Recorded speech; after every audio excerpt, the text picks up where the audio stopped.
All right, we are going to be in Ephesians chapter 4. If you want to look at Ephesians chapter 4, second half.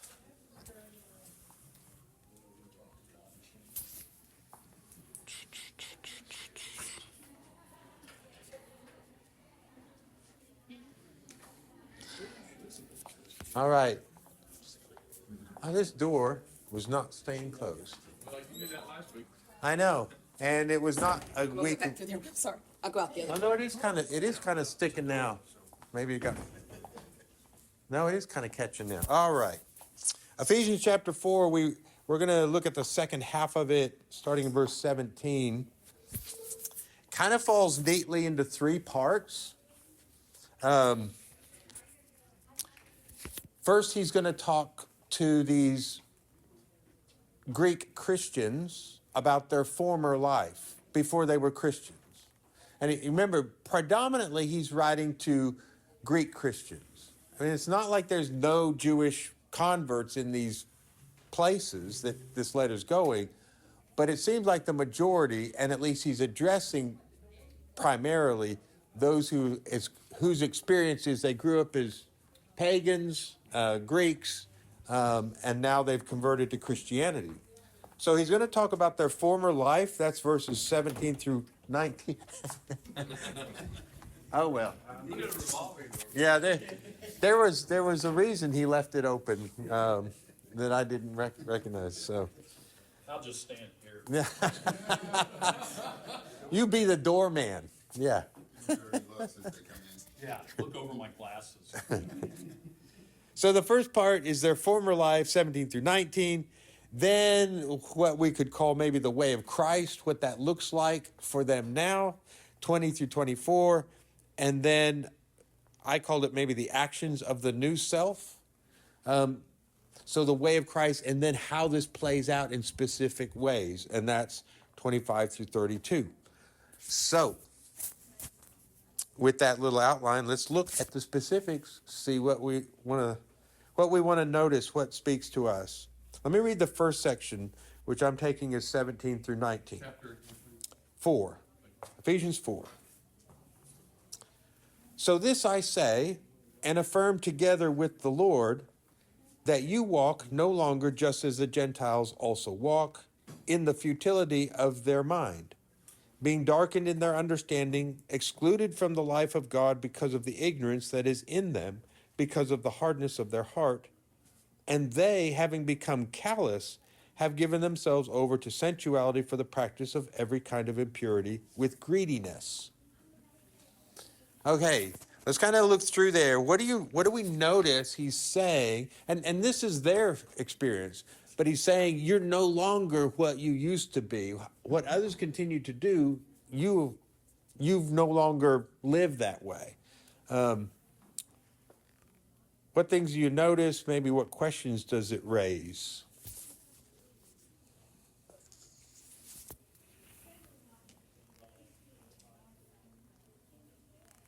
Well, in 17, is he writing this to Gentiles? Yeah. But they're Gentile Christians, Yeah, right? but I mean, it said, and it may just be the translation, but it says, then you must no longer live as the Gentiles do. Right. That sounds like he's talking to some other group. Yeah. I think what he's saying, they themselves, because Gentile, all it means is the nations, all the other ethnic groups other than Jews, right? And so what he's saying is, which everyone would agree with, they have a kind of way of living, and you're no longer living like all those folks, even though they themselves were. Or one of. Right. So ethnically, they're a Gentile, but in terms of lifestyle, they no longer live like the Gentiles do, right? Because they no longer live like they did, right? You know, he would have said, well, 4 or 5 years ago, you weren't living like you are now. You used to live this way too, right? So he's kind of affirming the idea that you no longer live in the way you used to, like the rest of the nations continue to live. They call it worldly. Yeah, you're no longer caught up in the world. Now, what does he say was the problem in these verses? Why are they caught up in the world? Darkened in their understanding. Okay. Hardened heart. Hardened heart, right? Ignorance, right? So what were you going to say? Alienated from the life of God. Right. And yeah, I want to get to that because why are they alienated from the life of God in verse 18? Why? Lack of understanding. Lack of understanding. It's not you're alienated from the life of God because God won't have you, right? It's not like they're alienated because God's excluding them. Their ignorance is excluding them. This is important, right? God isn't like keeping them out because they're evil people. What is keeping them out in 18 is their own lack of understanding. That's absolutely what he says, right? Verse 18, darkened in their understanding, excluded from the life of God because of the ignorance that is in them. So because they don't know better, they don't know how to participate in the life that God gives. This is important. Like from a long time ago, we talked about all sin is based in ignorance. Right? Yeah. We do things wrong not because we know, hey, this is really going to be bad for me, but I'm going to do it. I mean, we tend to think, or we kid ourselves, this isn't going to be bad, you know?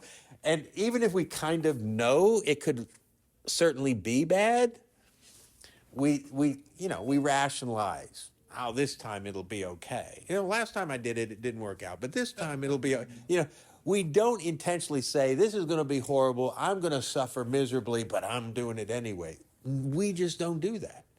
So there's an element of ignorance, of lack of understanding that really is behind all of our bad choices that estrange us from the life of God.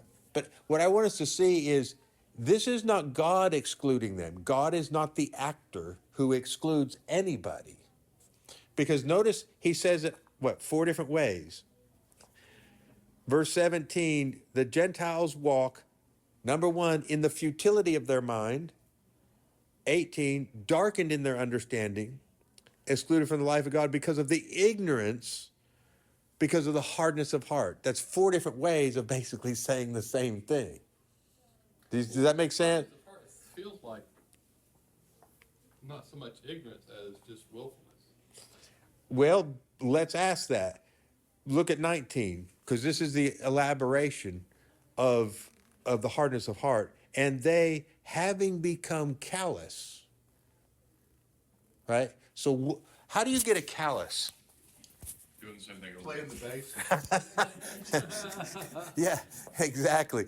Doing something over and over, working with your hands over and over, you build up calluses. So what's he saying? Is he saying, well, this isn't ignorance, this is willful, this is full knowing they choose not to. Okay, notice the order. 3 ways he says they are ignorant. They're ignorant, darkness, futility of their thinking. So then what do? They build up calluses. The hardness of heart having become calloused. So when you don't know and you repeat the same thing over and over again, you kind of get a callous about that thing. Later on, he calls it practice. Yes. Does that make sense? So it's not like they don't want to. It's they don't know how to. And then when you don't know how to and you do the same thing over and over, you get in that rut, even if it's a bad rut. So what I want us to see in this passage, and this is big because if you've heard theology that puts the blame on you, like you just had a bad heart, you weren't willing, or something like that, or God puts it on God, like God pushes you out, God throws you out. It's not what Paul's saying.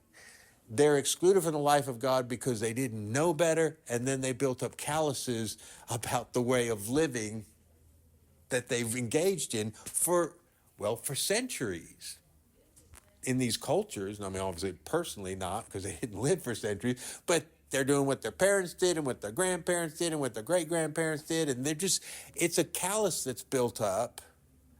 And so the hardness of heart is not an unwillingness, it's an impenetrability. Like, you can't get through because they built up a hard callus. There's no softness there to penetrate. So does that make sense? But the callus is because of ignorance again. And the reason they're not participating in the life of God, they're ignorant and they got into these ruts. And and then we'll take Daryl's question. So how do we view people who don't know better and have built up over time a calloused approach to things? How do you view them? I'd say with mercy, compassion, patience, right? Right? Because you understand it's not like they knew better and chose deliberately to, they got stuck in this. They've become captive to certain things. So that's why I think, okay, Daryl. I'm just thinking through this. Yeah, go ahead. And, this is just me speculating, so we shoot it down. But to some extent, I don't know if it's just repetitive action causes a callus. I think us as humans, we have a worldview, and maybe these actions are establishing that, and we build up resistance. We have an ego that refuses to change. I'm just wondering if the callus is a lot more than just an action. It's more of, like you said, stuck in a rut that I can't really get out of my own because I built up so many defenses to keep my worldview intact. Oh, I think, We all get into our routines. Yeah. Routines carry us sometimes. yeah. Yeah, and it's a lot. You know how hard it is to change? It's so much easier to do what I've always been doing, and how hard it is to try and do something new. We all get exhausted with the effort of trying to change because then you have to think differently and then you have to intentionally act differently. And it's so, when I can run on automatic pilot and do everything I've been doing. Now, I like what you're saying, Daryl. It's almost like the futility of their mind, the first thing I could take as a kind of mistaken worldview and perspective on reality. I mean, a whole way he's not chastising these people. He's not condemning them. He's saying the reality, which these Christians know because they used to be there, the reality of the way you used to live and the way these people are still living is they got a messed up way of thinking about everything. And that's because of being in the darkness, a metaphor for not having a clue, and ignorance, and then building up this callus of so the whole thing is like, yes, it's not just the repeated action, it's the perspective and everything that reinforces it. And so it's very reasonable that you can't quickly say, oh, just do differently. They're like, what are you talking about? It's what my grandparents have done. It's what we've always done. It's who we are. We're Greeks. We do this. Yeah, it's what our culture does. So it's hard, right? It's really hard. And any of us who've tried to make those changes have found the same difficulty. Okay, Alan and then Dave. So I understand the point, I guess, on things that are not as serious and consequential, but where my mind goes with this, and I struggle with saying that they're in ignorance. I'm not talking about, in this example, somebody who steals because they have no food. But say you're a thief, and you're doing it because you want more money, and then you get, I think the spirit in all human beings, he knew us before, to quote somebody this morning, he knew us before we were even in the womb, is stealing, and they know it's wrong. There's this whenever we do something wrong, at least I do, I get this tinge of guilt or, this thing, and then either you dismiss it and continue on with what you're doing, and I think the callousness is not of ignorance. The callousness is to where I was kind of dovetailing Daryl here, is your ego and your selfishness builds that callous to where now you don't think, well, it's okay for me to steal from Norma and Bob. They got plenty. So I'm going to take this silver spoon and go to cabinet. Right. So, yeah, you're raising the question of conscience. Like, I was thinking the same thing. No, I know she missed that. That's right. I got a couple of spoons last time. okay, I'll make a little comment about conscience, because our conscience has to be formed. It'd be great if we were all born with an innate conscience of right and wrong. It may seem that way to us, but that's because we were formed. Our experience is we were raised. Because I've told you before, where I was in Africa, there were only 4 sins. The way the Sukuma people raise their children, there are only 4 sins. Theft is one of them. Adultery, which has to only do with taking another man's wife.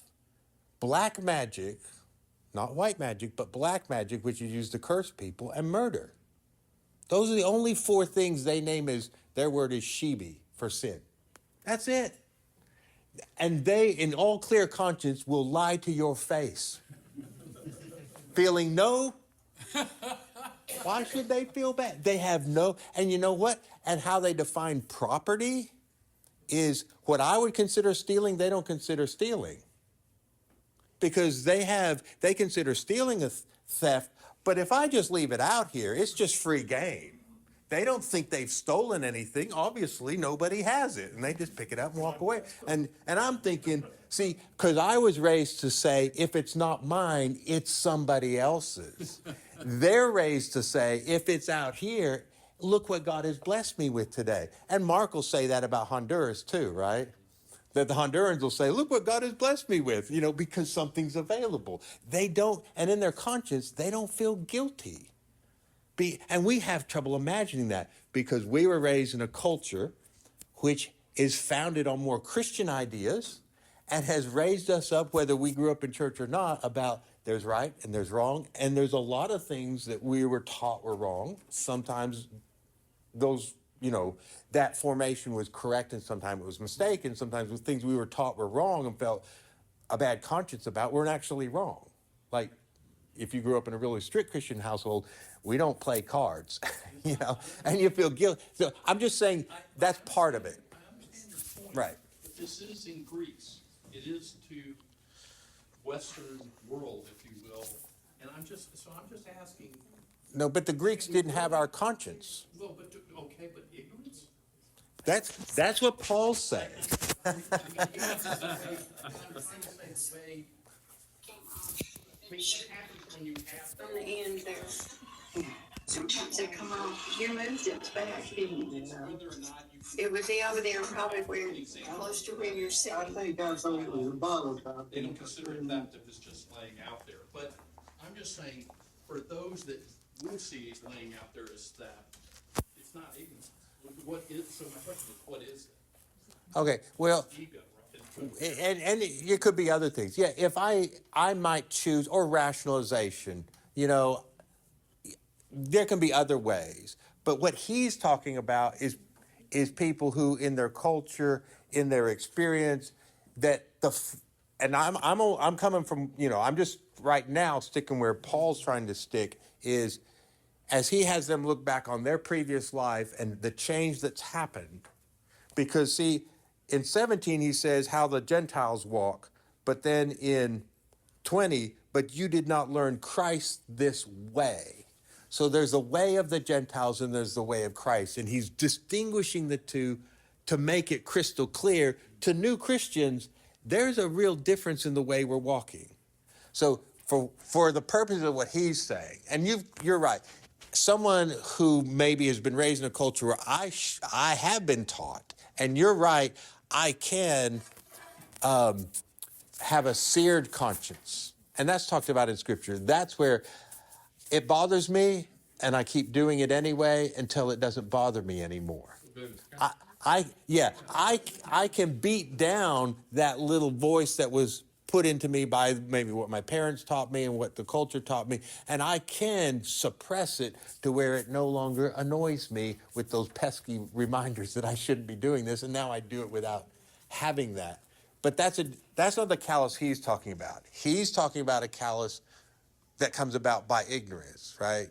At least that's how I'm reading what he's saying. That's why he says 3 different ways in which they're ignorant. Then he says the hardness of heart and the callous. So I think there's a reason he has it in that order, which is a different thing. Because as the Greeks, they didn't have ideas of the way of Christ at all. So this is radically new. Okay, well okay, Dave, you had a question or a thought or whatever. Yeah, maybe this is sort of clear, but seems a little different to me. But it's like John had brought up. He's talking to Gentiles, and so when the first verse, which says, "You must live no longer as the Gentiles do," could that be understood as you must no longer live as Gentiles do? Yes. That's who you once were. He's not pointing out this other group. He's saying, Yeah. this, as who you are, in your way of thinking, you can't live that way anymore. Yeah, he's using Gentiles to identify a certain life and perspective and manner of living. And he's saying, you could, instead of Gentiles, you could put in the word pagan. And it'd be like, oh, that's what he means. No longer live like the pagans. And we used to be pagans. In fact, my daddy's still a pagan. He still goes to temple and worships at the idols of Zeus. You know what I'm saying? That's really what he means, is we can no longer be like the pagans who still look at the world this way, worship their idols, and do all this stuff. We've come out of that. And I think the thing is, he's reinforcing it for Christians because they're new. And people who are new are always kind of got that pull, let's go back to Egypt. When Israel came out of Egypt, they kept saying, when things got tough, maybe it was better back in Egypt. Right? The ease with which we can slip back into old patterns, which are old ruts, which were very much easier, that's very tempting. It's some old friends that'll get you. Yeah, that's what they say in AA, right? New, playgrounds and playmates. You got to change your playgrounds and your playmates if you want to get away from what you used to do. You can't hang around the same people in the same places and expect to be different. But I just see this, we get too cozy with the culture, with the world, sometimes when we find ourselves acting just like everybody else in the world, something's a little wrong that you're supposed to be. That's when your calluses are where you don't notice it, but I think we're just different and we're supposed to be. Kind of explain that to kids when they want to know everybody else is doing this. Yeah. You're different. We're different here, and we're going to be acting different than the rest of the world. You're Adams. Adams don't do this. My kids all did, but I told them. It's hard. I mean, and let's kind of push on a little bit because we'll see how he's now bringing out what's different. Okay, so he's outlined where the pagan culture is and where they used to be, right? And then he says in 20, but you did not learn Christ in this way. This is not the way of Christ. Again, is he condemning? He's not condemning. He's saying, look, they're caught up in ignorance. They built up calluses. He's not saying, let's condemn those people and look down on them. In fact, I would say, view them with a kind of patience and mercy because they're stuck in darkness. They need light, right? So we're not feeling superior to them, like we've got it all together. They're all screwed up. But he's trying to say, here's the difference. So let's look at some of the difference. I suggested 20 through 24 is kind of the first part, and then it gets into action. So, but we did not learn Christ in this way, if indeed you have heard him and have been taught in him, just as truth is in Jesus.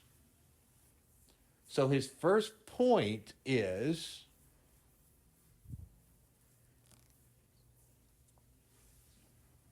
there should be something that you have heard and been taught, and that should be a truth that is found in Jesus, right?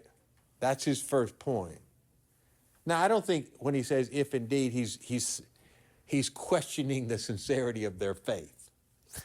I think he's not saying, but of course, I'm not really sure if you guys, I don't think he's casting like suspicion on their sincerity or something. I think he's just saying, look, if this is, it's the kind of the if then statement, or since this is the case, then this should be the case. And he's saying, so if truly, and he's not questioning that they have truly, he's saying, but think about this. If you have truly heard, and you have, something new in Jesus, and seen something in him, and the truth that is in him, then this has got to make a difference, right? So I don't think he's raising questions about their faith, but he's saying this is the pattern that it should follow, and I'm getting you to recognize it, to think about, yes, this should be what's happening in me. So that's 21.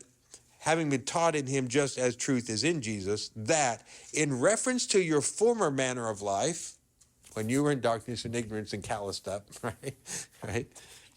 That in reference to your former manner of life, you lay aside the old self, which is being corrupted in accordance with the lust of deceit, and that you be renewed in the spirit of your mind, and put on the new self, which is in the likeness of God, having been created in righteousness and holiness of the truth. Okay, what do you notice? 22, 23, 24. Still trying to understand that lust of deceit. Yeah, that's a little interesting turn of phrase. What does deceit mean? What to deceive you. To deceive. What are we saying the problem is, according to Paul? It's not, Huh? if he's using it in terms of lust, that it's not what you think it's gonna be, or Yeah. the promise doesn't deliver. Lust of deceit could also, you could make the deceit an adjective about lusts. The deceiving lusts, right? That's what he's saying. And what are we saying the problem is? Ignorance. He's again saying the lusts deceive you. Yeah, they promise one thing, these strong desires are like, oh, that looks good. It doesn't ever give you what it says it's going to give you. So once again, you see how he's being generous and gracious with pagans? They're caught up in deceiving lust. And what they mean by lust is not simply sexual. That's almost the default place we run. It's every out of control desire. But you can have an out of control desire for fame. You can have an out of control desire for money. Those can all be lusts, right? It's not just sexual. And you can have an out of control desire for sexual fulfillment. But the thing is, these are desires which are not inherently wrong, but when they get to take too much of the precedent in your life, that's when they become wrong, right? There's nothing wrong with desiring sex. There's nothing wrong with desiring, enough to feed your family and take care of yourself. There's nothing wrong with this, there's nothing wrong with these things. But when they become out of control, then they dominate. And so he again is saying they're caught up in deceiving lusts of deceit, desires which are fooling them. Okay, that's one thing. Today's lingo, when you're lying to yourself. Yeah. But they don't know but the thing is, we don't know we are. That's the thing, is I keep telling myself, it's going to be great. It's going to be fine. This will make me feel complete. But you end up still feeling incomplete. You know something's missing. Right? Which kind of leads me to question the idea of cognitive dissonance, right? You know one thing, but you don't do it. You can hold two opposing ideas in your head. Yeah. You're just saying when there has to be at some point some cognitive dissonance before we'll be willing to consider something different. Yeah. You know you shouldn't, but all these other habits or background leads you. Yeah. Pretty good. Drip. Yeah. Is the old self like ego? It would certainly include. Because that could be a big thing too, right? Yeah, see, so his analogy is put aside the old self, that's 22, 24, and put on the new self, right? So there's a complete transformation that has to take place. And it's almost like, it seems like the analogy is almost like clothing. you got to take off the old clothes and put on the new clothes. That takes a lot of humility. Yes, yeah, yeah. It's going to involve ego, because see, the old self. Here's how he describes it. Just look at the text. Lay aside the old self, comma, which is being corrupted in accordance with the deceiving lusts. So this sense of self and this sense of personhood is being constantly corrupted, ruined by deceiving lusts, right? So like I was saying from Jeremiah, the holy person I was made by God to be is being ruined constantly because I get these lying desires which are not telling me the truth, and it keeps ruining who I was actually made to be. That's how I see it. And so he's saying, you got to put that off. Now, how does he say to do it? Verse 23, and that you being renewed in the spirit of your mind and put on the new self. That's an interesting turn of phrase, the spirit of your mind. Right?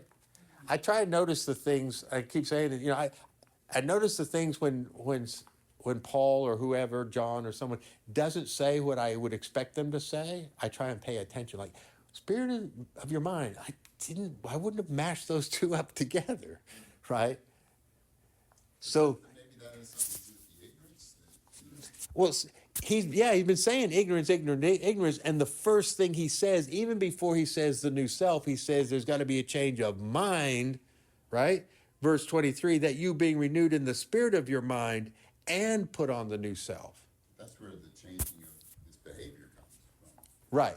The behavior will flow ultimately out of a new way of thinking and perceiving, not only about myself, but about the world, about God, about everything. A new perspective, a new worldview that'll be, like Bob was saying, in tension with the culture and the way I was raised and the way I used to think.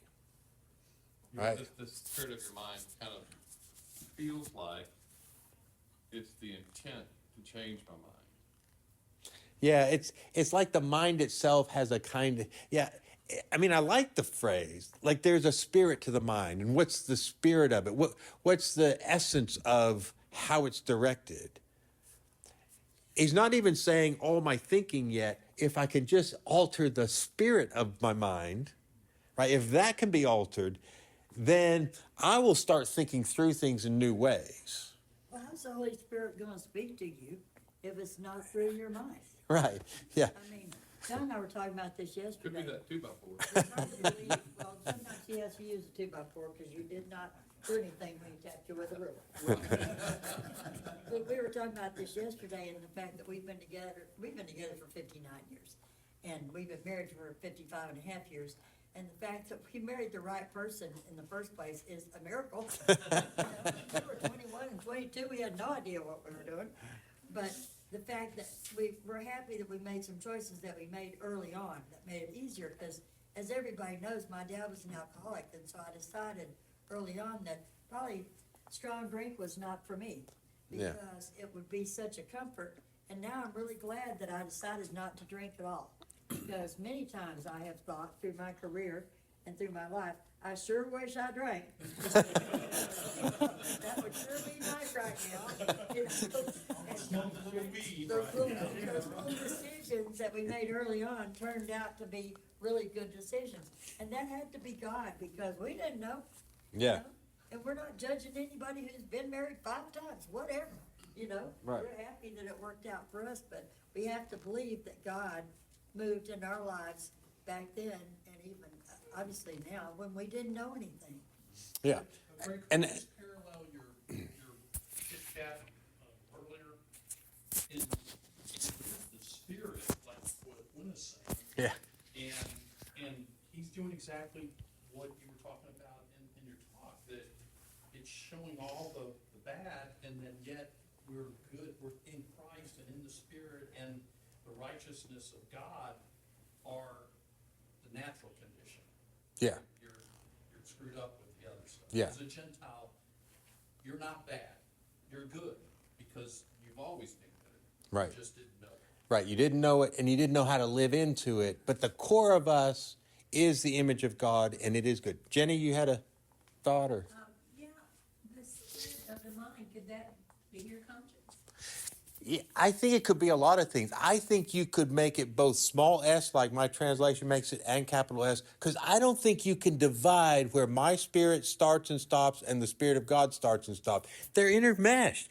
In my spirit is where the Spirit of God does meet me. So, You notice something's wrong.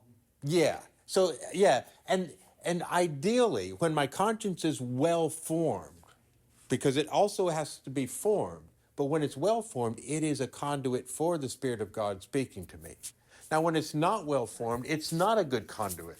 But so that little video, I picked that little as a segment of a longer thing by that guy's a Quaker, and he said, his thing was that there's some meeting place, some connection place deep within the well of my heart where God and I connect. And how do you name that? Is it conscience? Yes, is it conscience? Is it spirit? Yes, it's spirit. Is it mind as well? Yes. I mean, it's all these things. I like the suggestion. Yeah. Is this one way of thinking? This is the renewing of your conscience, your way of thinking, your sense now of what is good and helpful and what is destructive and harmful. He says that needs to be renewed, made new again, because it's not new, right? So the conscience has to be formed in new ways. Because I just thought it was fine. And now I got to realize that's not fine. Not for me, not for my neighbor, nobody. Well, as we go on our journey, aren't we reviewing that conscience? Yes, I think so. Yeah, this is a theme with Paul. He's got it in Romans 12, right? The renewing of your minds.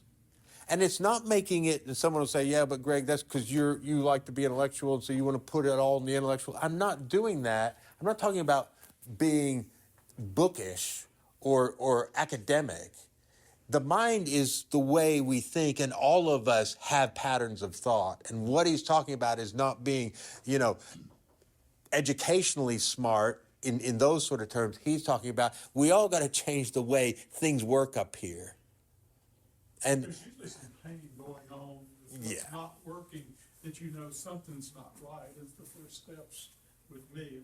Usually it's a lot of things are just not working. We know Bob, they say you never learn anything new from the second kick of the mule.